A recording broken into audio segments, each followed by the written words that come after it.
Right then, something of a kind of, I wouldn't say an oddity, but something a bit more unusual on the table this time, Charlie. This is a bottling of Elements of Islay, which is a blended malt brand, I suppose, produced by Elixir Distillers, who are owned by Specialty Drinks, aka the Whisky Exchange. Yeah, of a high reputation. Yes. They have Elixir. They have a very high reputation. So this is an Islay blended malt. Yep. So Islay blended malt in sherry casks. Yep. So from that, See the colour. we know that it's multiple single malt distilleries, all of which are based on Islay. At the moment, I think there's 10. I think there's a few. 9, I think, but one coming on. One Elixir or Sukinda is one of building. which owned by Elixir. Yeah. So a couple to choose from. With it being a blended malt, we know it'll be at least more than one mixed together, but there's no grain whiskey in there. It's 100% Islay malt whiskey. Islay is obviously famous for being, the home of smoky whiskey. It's where Ardbeg's from, Lefroy, Lagavulin, all these big hitters. Just because it's from Islay doesn't necessarily mean it's going to be heavily peated. The likes of Bunnahabhain, some of the Bruichladdis are very subtle or unpeated completely. So it's, we're not really sure what the recipe is for this blended malt. The Elements of Islay series, you see, they use, you can see it's like the periodic table. Yeah, I think they've been quite smart / coy.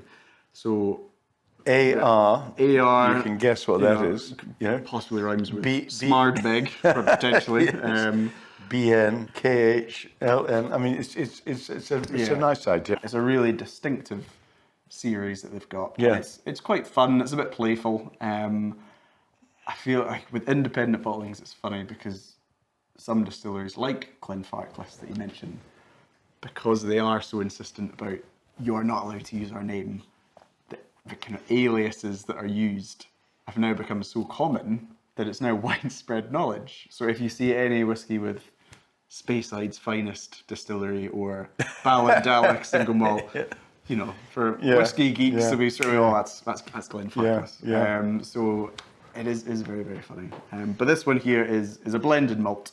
Yep. As we say, we don't know which single malt distilleries have gone into it. It might be... No, but we're told that it's been entirely matured in first fill sherry casks. Okay. Yep. And So I think from the colour, we would guess that already. I think it has got a lovely rich hue. Thank you very much. Strength. What did we do? It's got a fair whack to it. Was it 54.5%? This one. Look at that beautiful beading. Yeah. Yeah, you can give the bottle a shake or just read the label to determine strength. Both work, I think. But so quite strong, this one. If the label's not available, give it a shake and you can find out. What's the more it froths, the longer it lasts. So the more beading there is, the higher the strength. No. It won't bead under about 50% alcohol. Okay. So it tells you that it's a high strength whiskey. Okay. The longer the bead lingers, tells you a little bit about the age. New mix spirit, 64% alcohol. Yeah. You give it a good shake and it froths up, but then disappears very quickly. Okay. Young whiskey at over 50% will foam up and you get a bead, but it won't last very long. Now this is a good sign because we don't know that the age of this, but this is what I would describe as moderate beading, moderate to good. Anyway, back to the whiskey. Obviously, a lovely deep colour to this. We know it's in sherry cask. It's got a huge body and big delivery of smoke, but nice smoke. I mean, this is amazing. This is an extraordinary creation. Yeah. So with that almost intensity of smoke, would you say it's almost reassuringly young? Well, Years old. Yeah. You're right in the sense that the smoke tends to dissipate with age. Yeah. But there's a kind of body in the front before you get to the smoke on the nose, which is substantial, do you know? And that I think would for me be older whiskies and well, a combination of older whiskies and younger whiskies. And so the younger whiskies are giving that smoky impact on on the, remember we're only on the nose just now. Absolutely.